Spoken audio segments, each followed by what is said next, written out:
masalah pekerjaan, Allah tidak kata, kau jadi dokter dulu baru selesai masalahmu, kau kaya dulu baru selesai masalahmu. Tidak. Allah cuma minta dua. Ista'inu bis-sabri was-salah. Sabar, sempurnakan salatmu, saya yang selesaikan masalahmu. Itu janji Allah, bukan janji caleg.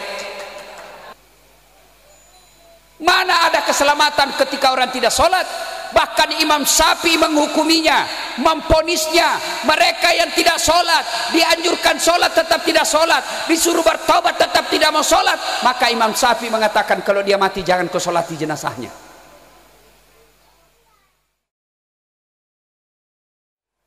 Assalamualaikum warahmatullahi wabarakatuh.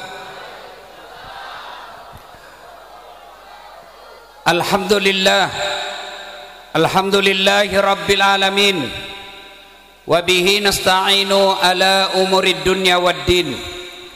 Ashhadu an la ilaha illallah wa ashhadu anna Muhammadan abduhu wa rasuluh. Allahumma salli ala sayyidina Muhammad wa ala alihi wa sahbihi ajma'in. Amma ba'd. Ibu bapak, saudara-saudara sekalian, teristimewa para alim ulama, qari dan qariah yang insya Allah dimuliakan dan dirahmati oleh Allah Subhanahu wa ta'ala. Sejatinya setiap taklim, setiap pengajian dan kumpul-kumpul seperti ini membawa berkah di sisi Allah Subhanahu wa ta'ala. Namun karena kita masih dalam masa pandemik, saya tidak menyangka kita berkumpul sebanyak ini. Panitia tidak menjelaskan kepada saya, dan ini tentunya lebih banyak mudaratnya daripada manfaatnya. Saya mohon maaf. Pandemik ini tidak bisa kita anggap remeh. Karenanya saya melihat lebih banyak yang tidak pakai masker daripada yang pakai masker. Ini saya khawatir, dan kalau ada yang share dan yang videokan, dan itu pasti gampang sekali viral kalau saya yang ceramah. Ya, silakan Bapak merokok tapi jangan buka maskernya. Ini sudah banyak asap rokok berkeliaran. Silakan merokok tapi jangan pakai masker. Karena kalau Bapak pakai masker tambah gila lagi. Tapi lebih banyak lagi mudaratnya kalau Bapak merokok di saat sangat-sangat pengajian seperti ini. Saya mohon maaf, saya orang Bugis, jadi saya tidak suka berbasa-basi. Kalau ada yang salah saya sampaikan. Suatu ketika Rasulullah sallallahu alaihi wasallam berkumpul. Lalu beliau tiba-tiba melihat ada malaikat bersama Jibril. Beliau melihat ada malaikat 1 juta jari-jarinya. Nabi kagum dan bertanya, "Ya Jibril, siapa itu Jibril?" Jibril menjawab, "Itulah malaikat yang Allah ciptakan, tugasnya mencatat air ketika hujan." Ada yang bisa catat air ketika hujan? Ada? Tidak mungkin. Kenapa? Banyak jumlahnya dan jatuhnya bareng-bareng serta cepat. Lalu Nabi bertanya kepada malaikat ini, "Wahai malaikat, apa betul kau mampu mencatat air ketika hujan?" "Ya, kucatat yang jatuh di gunung, kucatat yang jatuh di laut, kucatat yang jatuh di darat, semua aku catat, tidak setetes pun yang tidak aku catat." Lalu malaikat ini berkata, "Ya Muhammad, ketahuilah, ada satu yang tidak bisa mampu aku mencatatnya." "Kenapa?" "Lebih banyak jumlahnya daripada air hujan." "Apa gerangan?" "Ketika umatmu berkumpul di satu tempat, mereka kemudian bersalawat bareng-bareng kepadamu, aku tidak bisa mencatat betapa banyak pahala yang Allah turunkan di tempat itu." Maka ketika berkumpul seperti ini, bersalawatlah kepada Rasulullah Muhammad sallallahu alaihi wasallam.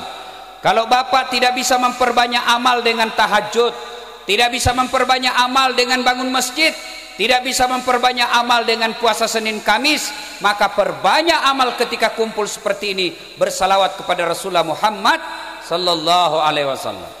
Maka saya mau dengar, apa di sini kencang enggak salawatnya di? Bisa?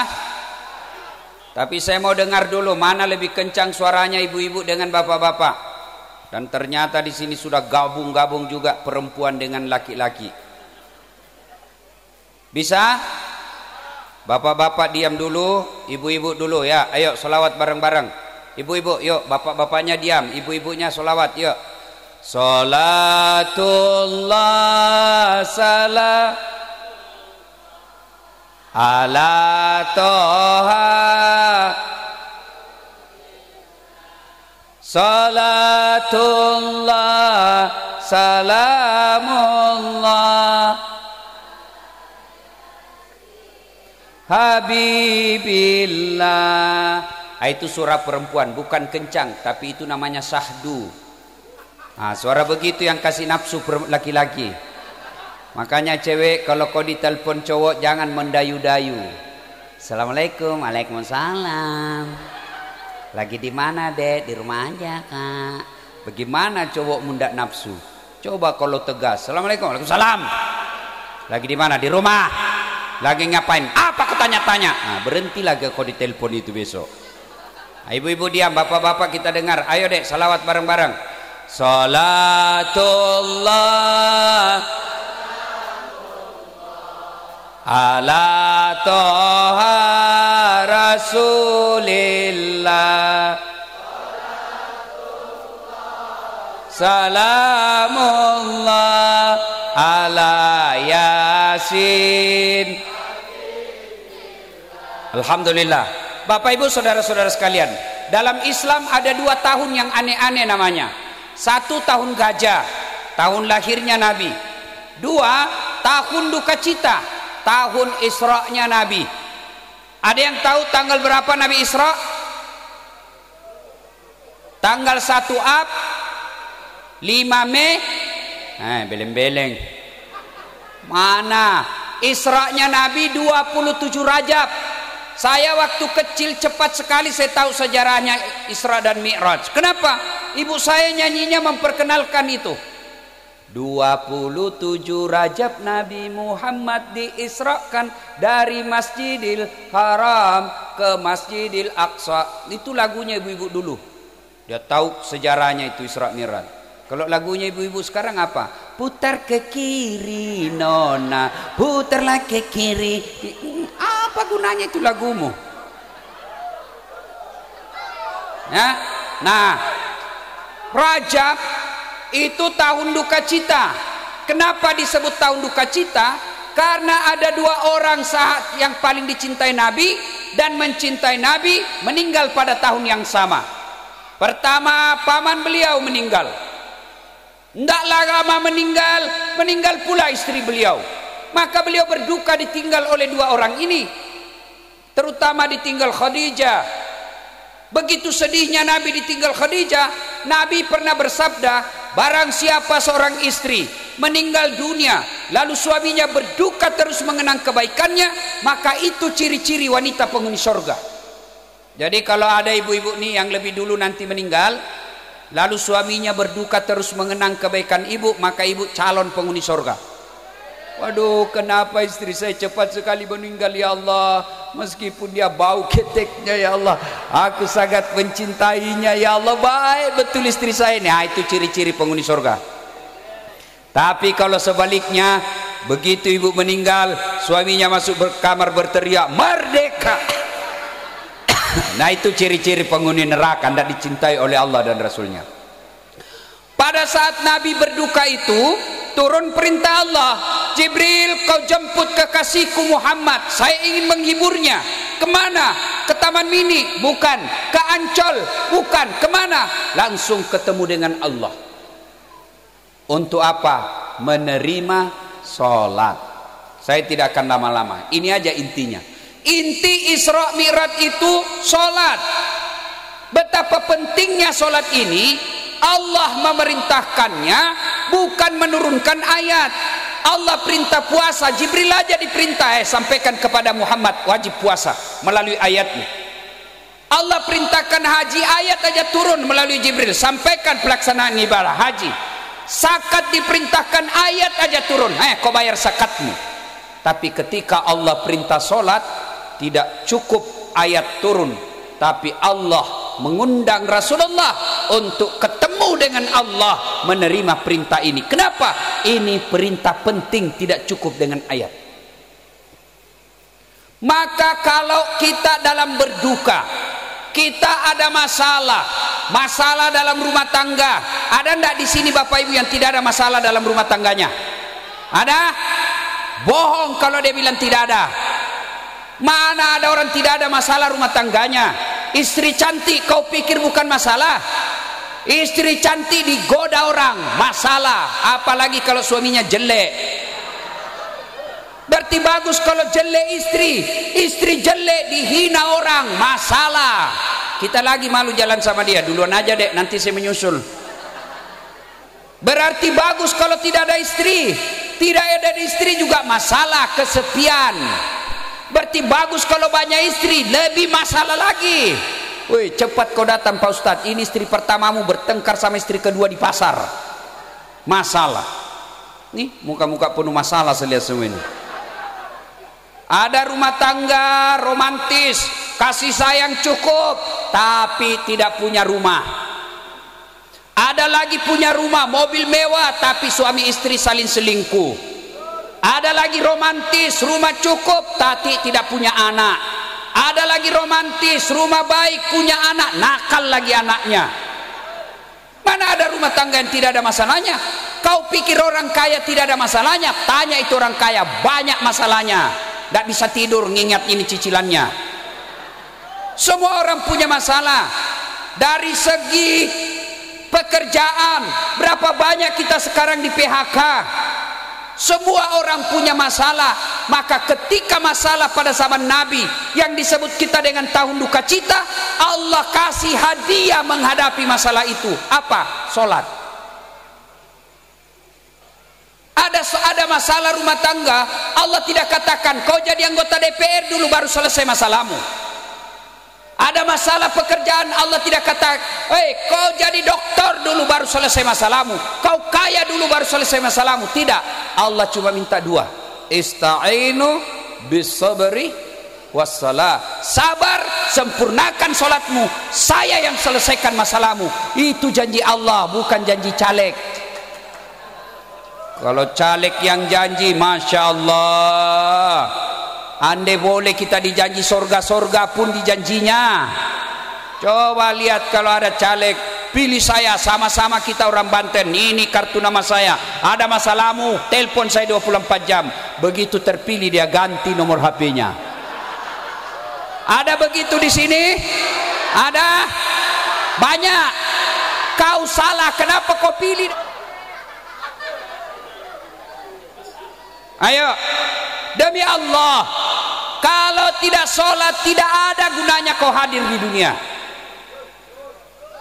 Coba, kenapa ini sholat penting? Sholat ini puncak pengabdian kepada Allah. Sholat ini puncak penghambaan kepada Allah. Bapak puasa, boleh puasa sambil dengar musik. Boleh. Bapak puasa, boleh puasa sambil jual beras. Bapak haji boleh sambil dengar musik. Bapak haji boleh sambil bawa jualan. Bapak bayar zakat boleh putar musik. Bapak syahadat boleh dengar musik. Tapi ketika Bapak sholat, boleh enggak Bapak salat sambil menjual? Allahu Akbar, Pak Haji berapa? 50.000. Sami Allah liman hamidah. Mana bisa? Kenapa? Karena ini sholat puncak penghambaan kepada Allah. Maka keliru kalau ada orang berkata, tidak penting sholat men, yang penting hatimu baik. Siapa nabimu bos? Jangan ketawa, saya serius ini. Kalau ada orang bilang yang penting hatimu baik, tanya siapa nabinya. Nabi Muhammad paling baik hatinya, Nabi Muhammad paling luhur akhlaknya, dilempari malah tetap senyum, dimaki malah didoakan orang. Datang malaikat Jibril, Muhammad ini orang taib keterlaluan, doakan saya hancurkan mereka. Apa Nabi hancurkan? Tidak, Nabi bilang doakan saja. Tapi beliau tetap sholat. Mana ada keselamatan ketika orang tidak sholat?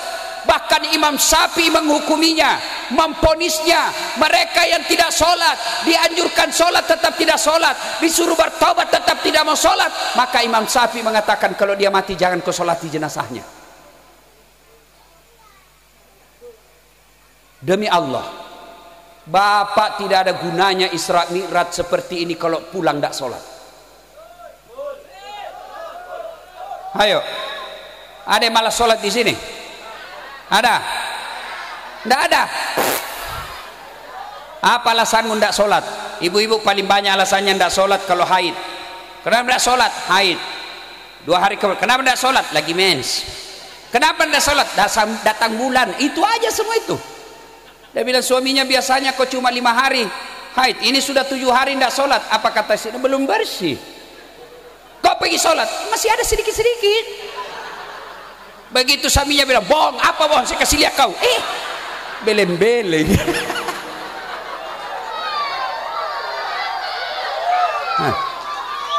Kapan lagi perempuan banyak tidak sholat kalau ada pengantin?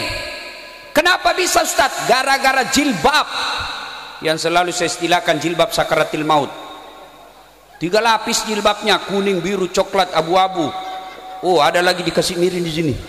Ada kayak pohon-pohon di belakang. Masya Allah. Begitu suaminya, bu, kau pergi sholat. Saya sudah kasih umroh, kau jualkan tanah, kau tidak sholat. Apa dia bilang? Kau sadar Pak? Saya sudah sadar, saya suruh kau sholat. Kau sadar Pak? Kau tidak lihat ini jilbabku 1 jam dipakai. Demi Allah, Bapak meninggal, pertama ditanya bukan berapa mobilmu. Bapak meninggal pertama ditanya, ya kerja apa tidak? Enggak. Yang pertama ditanya tentang sholat. Ketika ada orang wafat, seluruh pengantar sudah kembali, maka datanglah penjaga kubur. Yang pertama ditanya, Marabbuka, siapa Tuhanmu? Kalau sholatnya baik, tenang, Bapak tidak usah cemas, maka sholat akan menjawab Allahu Akbar. Giling kepala malaikat. Itu hebat betul ini cowok. Barusan aku dapat. Ditanya lagi, man nabiyuka, siapa nabimu? Salat kita menjawab lagi, asyhadu alla ilaha illallah wa asyhadu anna muhammadar rasulullah. Malaikat katakan, makin keren aja ini cowok ini. Ini orang seram ini. Itu kalau baik solatnya. Tapi kalau tidak beres solatnya, dia solat cuma hari Jumat, itu pun paling terlambat datang, paling cepat pulang. Orang khutbah dia tidur, dia tangguh ke malaikat, dia kasih goyang godamnya. Dia bilang, sudah lama ku tunggu kau celaka. Kurang ngajar, kau banyak ceritamu. Begitu ditanya, Marabbuka, siapa Tuhanmu? Dia bilang, tunggu dulu, orang baru datang. Ditanya lagi, Marabbuka, siapa Tuhanmu? Kaget, langsung dia jawab, ketuhanan yang Maha Esa.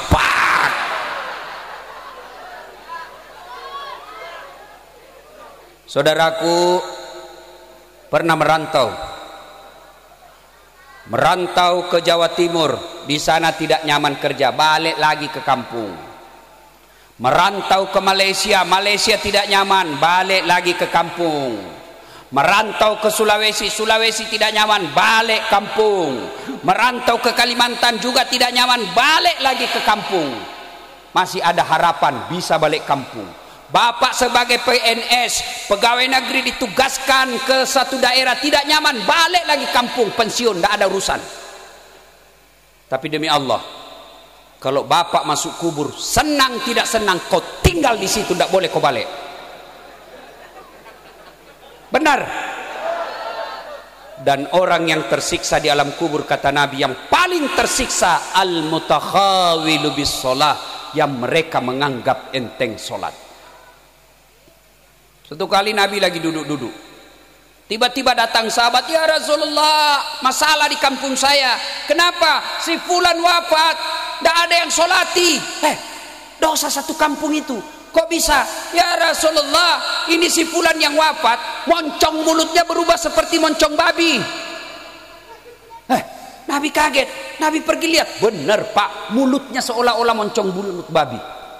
Nabi doakan dengan izin Allah berubah kembali jadi seperti manusia. Nabi solati, selesai disolati mau dimasukkan ke liang kubur, kembali moncongnya seperti moncong mulut babi.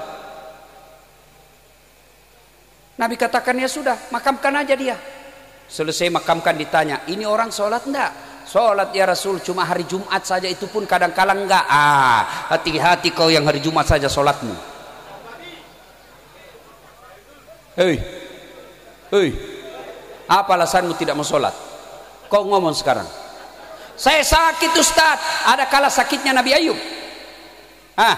Itu Nabi Ayub seluruh anggota tubuhnya dimakan ulat. 16 tahun beliau sakit. Apa beliau menyerah dan sholat? Tetap dia sholat.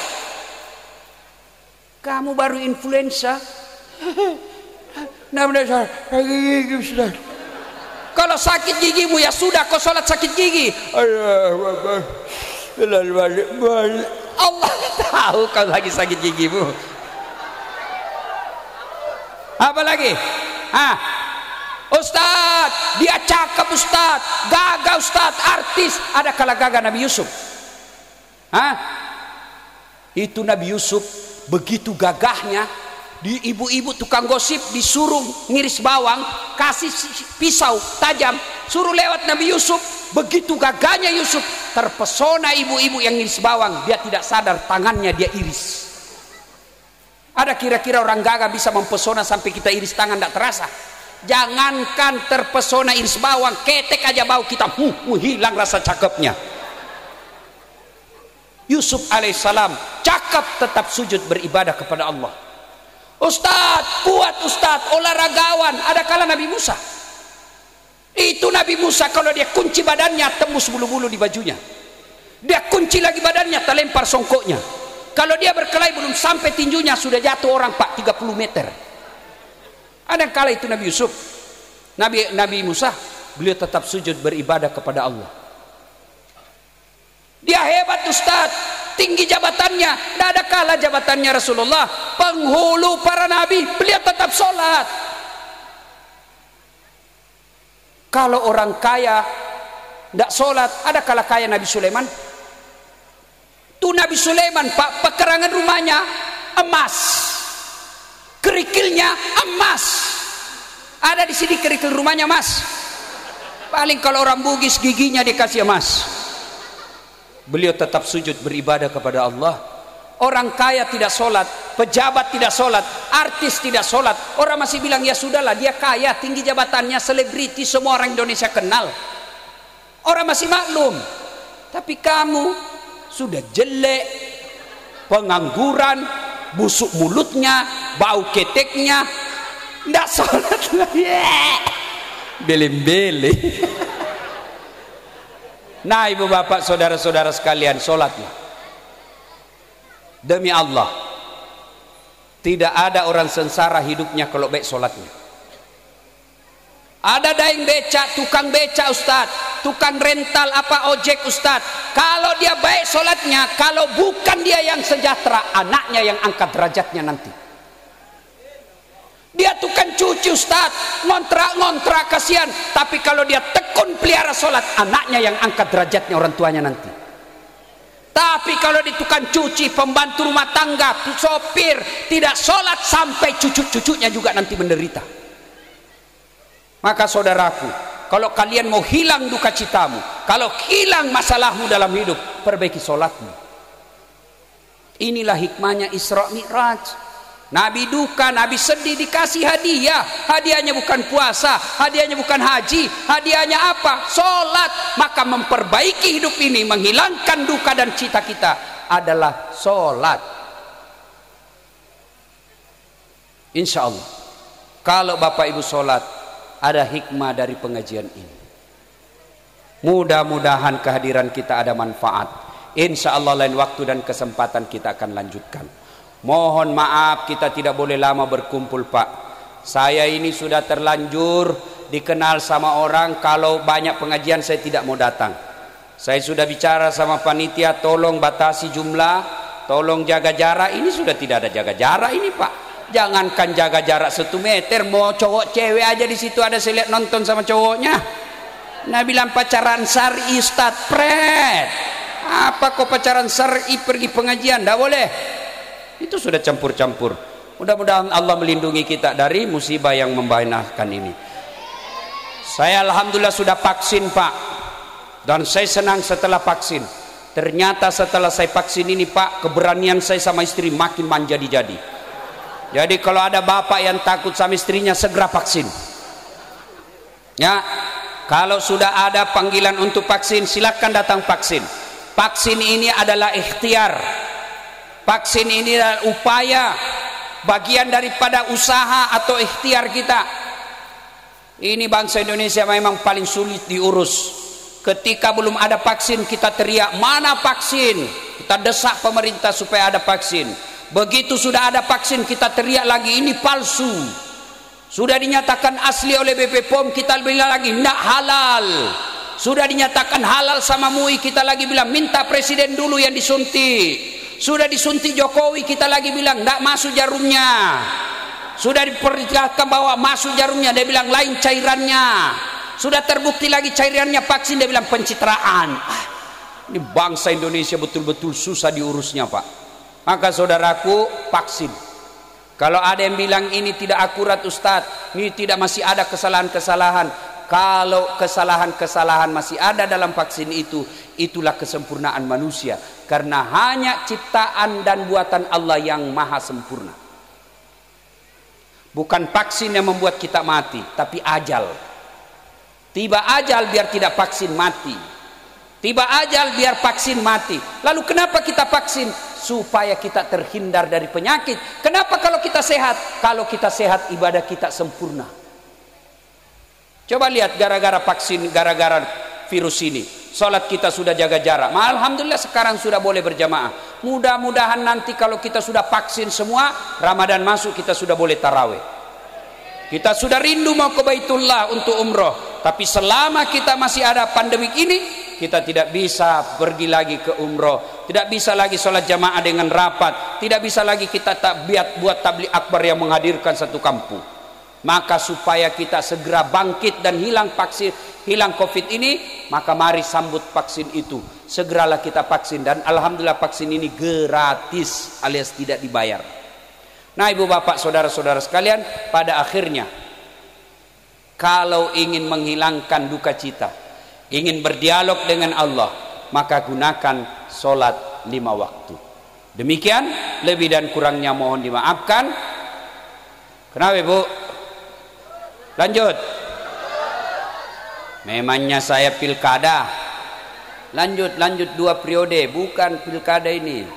Terus, memangnya saya tukang parkir. Kalau masih mau dengar ceramah saya, gampang. Buka YouTube, tulis nama saya, Dasat Latif. Oh, keluarlah itu semua ceramah saya. Sudah nonton, jangan lupa like and share. Ya.